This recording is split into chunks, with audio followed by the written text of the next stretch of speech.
Wala pa akong tripod, kaya dito ko sa laptop sinasabi.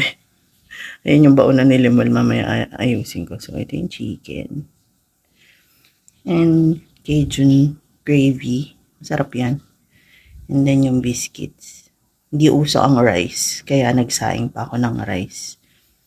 Ayun. Dapat sana, magluluto ako ng pork chop.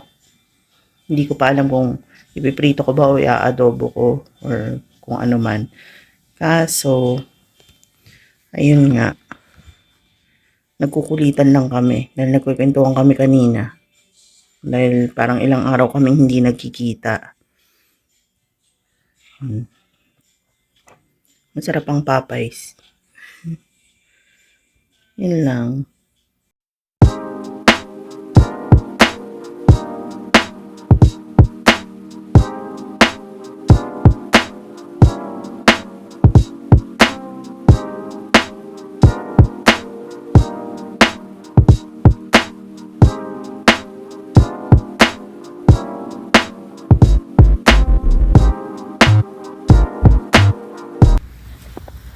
We're going out. Papunta sa therapy. So, may tungkod ako. Thank you, Ate Shine, for this. Ayun. Diba, white na white. So, yan. Nakaano rin pala ako. May snow cleats ako kasi para makapit sa yellow. Lalakad lang tayo. Mga 10 to 15 minutes na walk.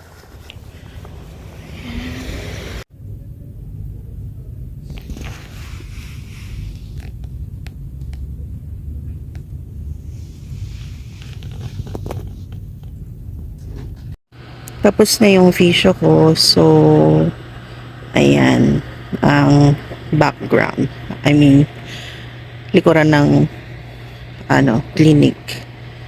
Tapos pupunta tayo ng Sobeys. May bibilin lang ako. Pero yan, nag-i-snow. Pero mahina na yung snow ngayon. May napulot ako sa daan. Hindi naman siya bukas. So, ano siya? Toothpaste and toothbrush. Walking papuntang Sobeys.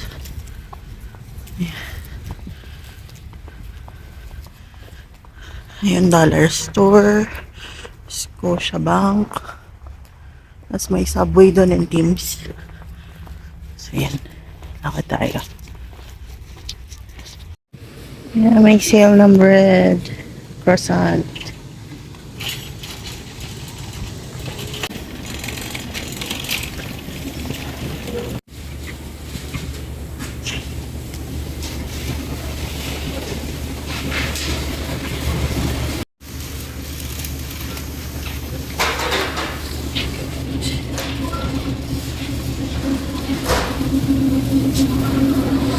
Hi Super Peeps! Kamusta kayo? Bale, ako muna ang magva-vlog ngayon kasi gusto kong i-discuss kung bakit ako nagpapa-physiotherapy. Bale, na-aksidente kasi ako nung November 7. Ang nangyari kasi noon, papasok ako noon sa work as retail associate sa Value Village. Yung Value Village is parang thrift store. So, nagkakasharing ako doon, ganyan. Tapos, ayos sa mga damit, ganyan. And, papasok ako noon, ang shift ko is 5:30 ng hapon. Tapos, umalis ako dito sa bahay ng before 5, mga 4:45. Tapos, papunta na sana ako nun sa bus stop. So, kakalabas ko lang. Siguro nasa pangatlong bahay pa lang ako dito sa may labas. And, ayun nga, na-aksidente ako. Ano kasi nun, parang nag-snow nung araw na yun. So, hindi pa nakakapala kasi kakabagsak lang ng snow. Yung bangketa and yung kalsada, kala mo pantay lang. So, hindi ko napansin yon. So, naglalakad ako ganyan and pinlano kong tumawid. Hindi ko nakita na sa edge na pala ako nung bangketa ng walkway. So, yun na para akong na-outbalance na gumanon yung um, left foot ko kasi ito yung nasa may bingit um, ng bangketa. So, parang gumanon. Tapos, na ako, parang mukhang dulas siya pero hindi. Na tapilok or something, parang ganun. Basta mabilis ang pangyayari eh. So, ayun, bumagsak ako, yung left foot ko is naka-straight. Straight yung left foot. Itong right foot, nakaganon. Parang yung sa may sakong, yung sa may, hindi sakong, yung sa buto dito sa gilid. So, humampas siya sa semento. Naka-fold siya, parang nakaganyan yung, ito yung left, ito yung right. So, nakaganon. So, narinig ko may nag-snap. Kaya natakot ako kasi may injury na ako dito sa right foot ko before. Kasi nung 2013, nahulog ako sa hagdan. So, may punit ako na tendon dito sa sa sakong. So, medyo mahina talaga tong right foot ko kahit noon pa. Sabi nga nila parang lampa nga daw ako, ganyan. Pero dahil nga yun kasi may bad foot ako. So, yun. So, nung narinig ko na parang may nag-snap, takot na takot ako. Tsaka naramdaman ko talaga gumuhit yung kirot hanggang tuhod. Parang sa harap, tapos yung likod ng sakong, yung gilid papunta sa likod ng sakong, ang kirot-kirot. Tapos ang instinct ko, tinawagan ko yung nanay ko na nasa Philippines, si Mami. So, tinawagan ko si Mami. Tapos umiiyak ako, as in ngumangawa. And tingin ko first time niya ako nakitang ganon. Kasi talagang takot na takot ako. Tinry kong tumayo pala muna bago ko siya tinawagan. Yung una kong try, hindi ako makatayo. Hindi ko alam kung paano. Kasi nga, balot na balot ako, mabigat yung coat and may bag pa ako, tapos makirot. So, nung unang try, hindi ko nagawang tumayo. Pangalawang try, sinubukan, parang nagawa ko ng tumayo. Pero ayun nga, naramdaman ko nga gumuguhit yung sakit. So pagkatawag ko kay Mami, umiiyak ako. Tapos nagdahan-dahan akong bumalik dito sa bahay. Talagang ngawa lang ako ng ngawa. Tapos hindi ko alam kung anong iisipin ko ba kung paano, ganyan. Kasi, ayun nga, may work ako, tapos hindi ko alam, si Limuel nasa work na rin nun. So, bago pa niya malaman yung nangyari sa akin, late na kasi nabubuksan niya lang ang phone niya kapag out niya. So, mga madaling araw pa yun. So, ayun. Sensya na nila, lamig ako. Nung kausap ko yung mother ko, iyak lang ako ng iyak. Tapos, medyo pinapagalitan pa ako ni Mami. Pero alam ko kasi na nag-aalala siya. So, yun. Sabi niya, tatawagan niya daw yung kinakapatid ko, si Melvin.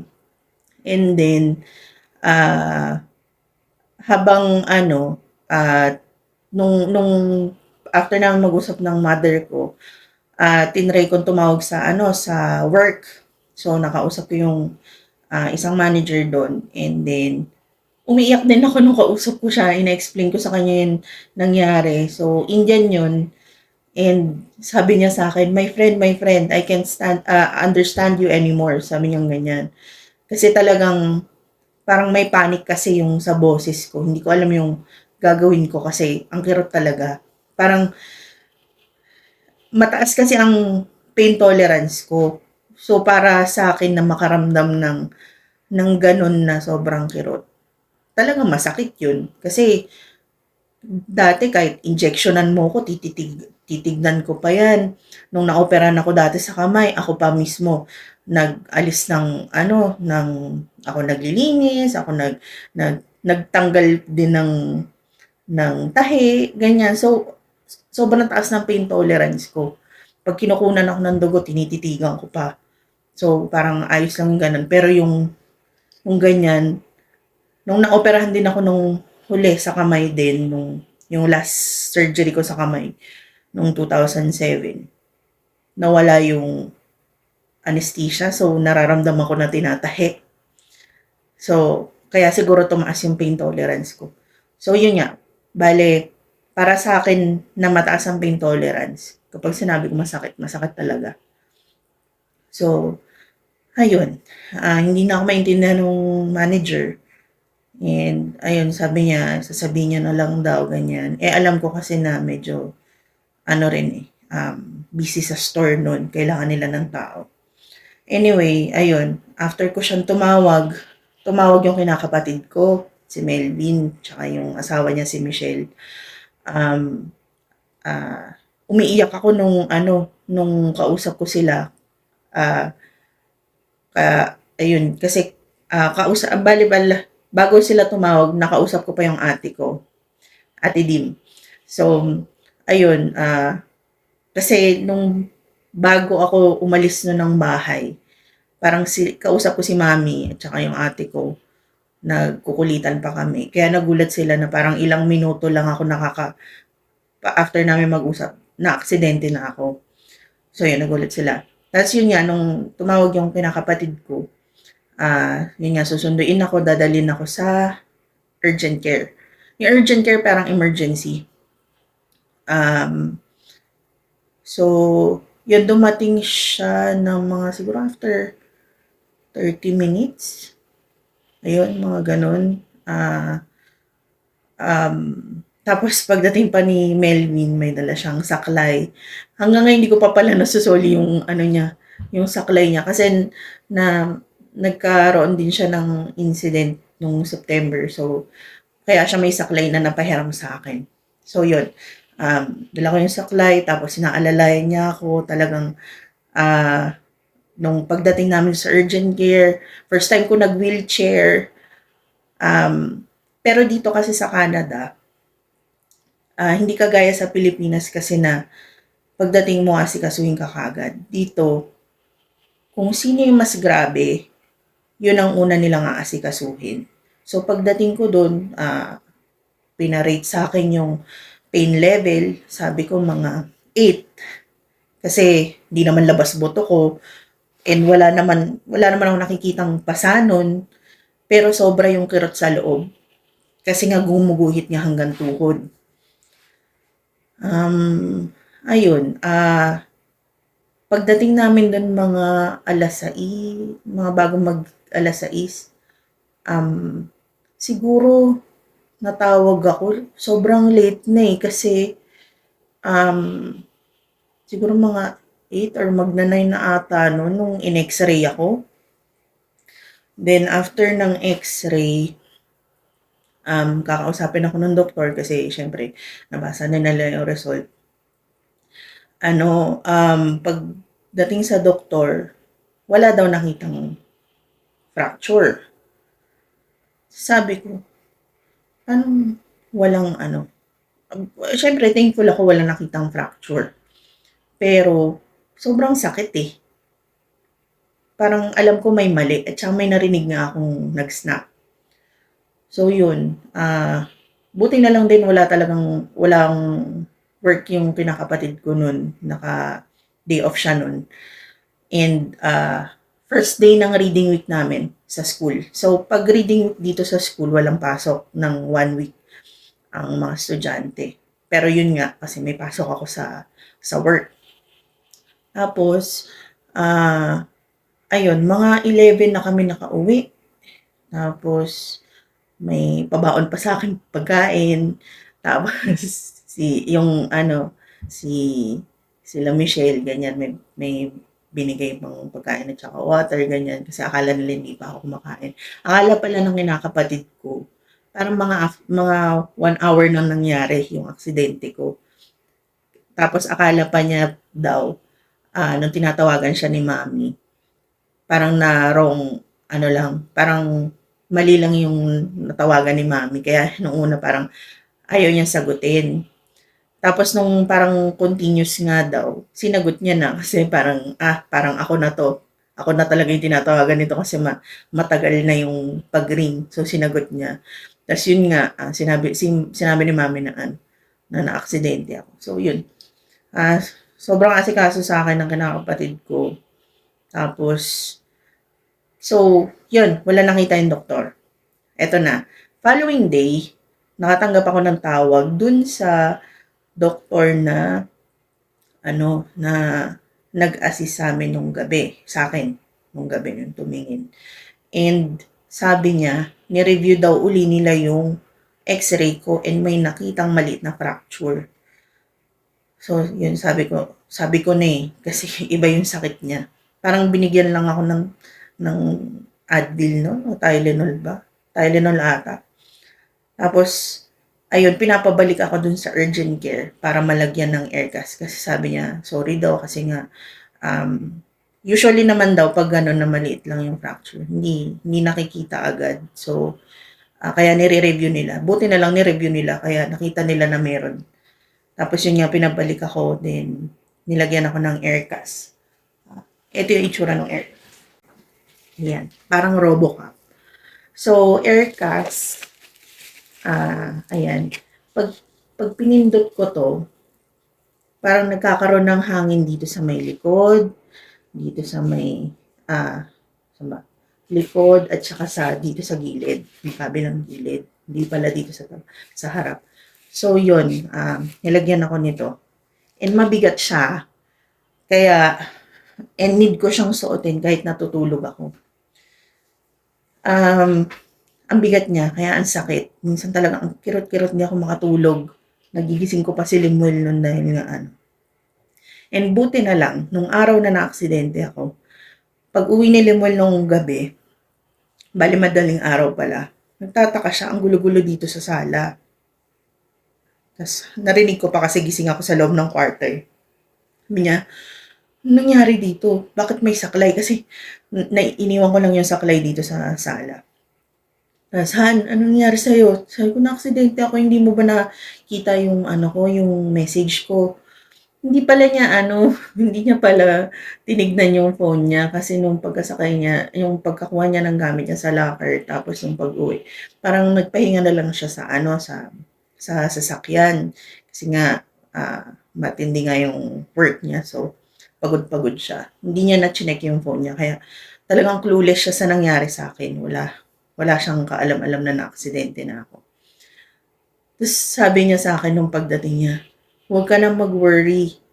Regular na ako. White hat na ako. Pag white hat sa work niya, ibig sabihin na regular na. Baby blue kapag bago. So, kapag nabigyan na siya ng white hat, ibig sabihin na regular na siya. So, kapag sinabing white hat na siya, may benefits na. May insurance na. And ang insurance dun sa work niya is napakaganda. Ayun, siguro sa mga susunod na vlog na lang namin i-discuss yung about sa insurance niya. Pero yun nga, wala kaming binayaran sa urgent care ha. So, nagpaalam din ako sa work. Tapos, after 2 weeks, pinabalik ako doon para repeat x-ray. And, pala dito, kapag ganyan na may nangyari, so, i-input nila lahat ng information sa system ng Alberta Health Services. So, may system ang mga hospital dito, mga clinic, ganyan. Sa injury ko, so November 7 nangyari, after 2 weeks nung repeat x-ray, wala na naman nakita. Pero parang sabi nung isang doktor, parang sprain. Pero iba talaga yung sakit niya kasi hanggang ngayon na January na, magkatapusan, kumikirot pa rin siya. Kaya ako nagpapa-physiotherapy. So, sa physio, minamasahe, tapos kinukuryente yung paa ko. kailangan nun para sa healing. Yun daw kasi ang kalimitan na hindi alam ng mga naaksidente. Kagaya sa Pinas, wala naman tayong ganyan eh, na pag natapilo ka or na ano ka, na putulan ng litid na nangyari sa akin noon. Hindi naman tinitherapy. So, kaya daw sumakit yung paa ko nung naaksidente ako before. Kahit matagal na, sumasakit pa rin yung paa ko. Kasi, hindi na therapy. Bale, parang hindi na strengthen yung paa ko. Kaya yon binigyan ako ng parang rubber na ikakabit sa upuan or sa lamesa. Tapos parang ini-stretch ko dito sa bahay. Aside from dun sa physio. Parang once a week pumupunta ako doon. Nung December 7, nung ika-1 month ng aksidente ko, pumunta ako doon sa isang clinic for physio. Kaso, medyo malayo kasi hassle sa akin yung pagpunta doon. Tapos, na-busy na nung December kasi nag-finals ako sa school, ganyan. Tapos nag-Christmas ng New Year. So, bali na kapag lumipat ako, nag-ask ako ng permission dun sa family doctor namin kung pwede ba ako maghanap ng mas malapit na clinic, ng physiotherapy clinic dito na malapit. Meron naman dito na walking distance. So, lumipat ako. Bali ngayon, pang 4th session ko sa kanila. Plus yung December, pang 5th session sana ngayon. Pero ayun, 4 sessions na ako dito sa bagong clinic. And okay naman, mababait naman sila and nakikita ko yung improvement ng paa ko. Kasi dati, hirap ako maglakad. Inaalalayan talaga ako, nakakapit ako sa likod ni Limuel. Ayun, pero ngayon, from dito sa bahay hanggang dun sa clinic, nilalakad ko na. Ang problema na lang, dati hindi rin ako makasquat. Noong December na nandun ako sa pinsan ko, nag-squat ako. Ay, naku, grabe yung kirot. Parang, sabi ko, bakit ganun ang tagal na kumikirot pa din? Tapos yun nga, kasi nga, kailangan ng pang-strengthen. So, ano ba to? Ano pa? Ayun, ngayon, nakakaakyat na ako ng hagdan. Dati, hirap ako umakyat ng hagdan. Talagang kahit 1 floor lang yung sa school, kahit isang floor lang yung aakyatin, nag-elevator ako. Aside from mabigat ako. So, ayun, parang nakakadagdag pa yun. Pero, ang pinaka mahirap sa akin na gawin, hanggang ngayon, hirap pa rin ako yung pagbaba ko ng hagdan. Kasi pag bumababa ng hagdan, mas nababanat siya. Unlike pag paakyat. Ewan ko yung banda dito sa side palikod yung kirot niya. Pero ngayon, dahil nga, nag-i-improve na. So, konting kirot-kirot na lang. Tapos, ayun, sana magtuloy-tuloy. And kanina ko lang nalaman, kasi nung pagpunta ko sa physio ko kanina, sabi sa akin ng receptionist, may pina-fill upan sa akin, parang i-rate ko nga kung yung level of difficulty ko sa mga activities, sa mga day-to-day activities, ganyan. And sabi niya, may allowed daw ako ng 4 sessions from Alberta Health Services. So, sabi ko, ibig sabihin, magbabayad na ako from my pocket sa susunod na session. So, iniisip ko yun nung tinetherapy ako. Then, nung after, yun nga, tinanong ko sa kanya, ano pala yung ibig mo sabihin kanina na 4 sessions from Alberta Health? Ibig sabihin daw, parang covered ng Alberta Health Services yung 4 therapies ko. Sa next session ko, next week, next Friday, ang magbabayad na is yung insurance. Insurance ko sa school and yung insurance ni Limuel sa work. Kasi under ako ni Limuel.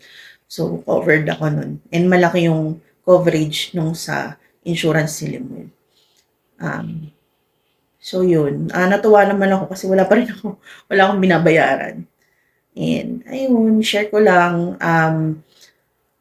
Kaya parang naaano rin namin ni Limuel na parang ang swerte namin kasi kahit hindi pa naman kami PR dito, permanent resident or citizen, parang student ako, si Limuel may work permit, parang natatanggap namin yung benefits ng mga residents dito na parang kami, kung tutuusin, parang saling pusa pa lang yung status namin dito. Pero pantay-pantay ang tingin nila sa mga tao pagdating sa healthcare. And yun, thank you ulit sa panonood. Ayun, shinare ko lang. Mag-iingat kayong lahat, lalo na sa snow. Maganda ang snow. Sobrang nakaka-amaze. Until now, na-amaze pa rin ako pag nakakita ko ng snow. Pero parang may part sa akin na natatakot kasi nga yun sa nangyari sa akin. Kaya ingat na ingat ako pag naglalakad sa labas. And ayun, isa pa pala sa way ko ng pag-iingat, bumili ako ng snow cleats. Ano yung snow cleats? Para siyang spike na kinakabit sa boots. Kunin ko yung boots ko. Medyo madumi lang. So, ito yung boots ko. And yung snow cleats ko is ito. Yan. Kinabit ko yan. Alisin ko siya, ha. Ayan siya. Naalis siya. So, yun. Sa Amazon ko lang yan binili. Yan. Kakabit ko lang uli. Kasi bukas aalis uli. At a-attend kami ng birthday. So, yun. Kinakabit ko lang yung snow cleats kapag tingin ko madulas sa labas. And since kanina nag-snow nga na medyo makapal, hindi ko alam yung lalakaran ko, delikado na naman, kaya nag-snow cleats ako, tsaka dala ko yung walking stick na bigay ni Ate Shine ng pinsan ko. Yun. Kaya sobrang thankful ko sa kinakapatid ko kay Melvin, sa asawa niya kay Michelle, and kala Kuya Ian, Ate Irene, mga kinakapatid ko rin, Ate Cheche. Sobrang thankful ko sa kanila, yung parang sa support, sa mga pinsan ko, kay Ate Shine, kay Ate Suset, yan sa mga asawa nila, kay Kuya Chad, and kay Brad. So, laki ng pasasalamat namin sa pag-alalay ba sa amin na nandito kami, newcomers, parang, syempre, ang daming adjustments. Ayun. O, di ba naiiyak ako? Ayun, thank you for watching and have a great day. Sana sa next vlog kasama ko na si Limuel. Share ko lang para alam nyo lang yun, yung nangyari and yung natatanggap naming tulong dito sa Alberta, sa Calgary. O, diba? Ay, thank you Ate Rem for the duster. Ayan, naka-duster. May mga duster akong dala kasi komportable ako matulog pag naka-duster. Ayun. Bye! Happy birthday, Nanay! Happy birthday, Nanay Banji! Happy birthday to you! Happy birthday to you! Happy birthday, happy birthday! Happy birthday to you! Cheesecake for you! Blow mo na!